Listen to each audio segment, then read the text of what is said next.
আপনাদেরকে ইতিমধ্যেই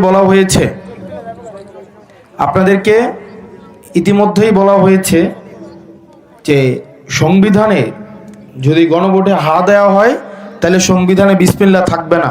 বলা হয়েছে না? বলা হয়েছে কি না? যদি বলা হয়েছে গণভোটে যদি হা দেওয়া হয় তাহলে সংবিধানে রাষ্ট্রধর্ম ইসলাম থাকবে না, এগুলো বলা হয়েছে না? এগুলো মিথ্যা কথা, শতভাগ মিথ্যা। আমি দায়িত্ব নিয়ে বলছি, শতভাগ মিথ্যা। প্রপাগান্ডা বুঝেন তো? ওই যে কান চিলে নিয়ে গেছে, এরকম আছে না? এরকম প্রপাগান্ডা আছে না? এটা কোনো জায়গায় সবকিছু লেখা নেই, এগুলো মিথ্যা কথা। এবার আসেন, আমি আপনাদেরকে কিছু প্রশ্ন করব, আপনার উত্তর হয়তো হা দিবেন, না হয় না দিবেন, ঠিক আছে? 1 নম্বর প্রশ্ন, আপনারা কি চান যে তত্ত্বাবধায়ক সরকারের অধীনে সবসময় নির্বাচন হোক? এটা চান কিনা? চান কিনা? এবং তত্ত্বাবধায়ক সরকারটা সরকারি দল এবং বিরোধী দলের মতামতের ভিত্তিতে গঠিত হোক, এটা আপনারা চান কিনা? চান।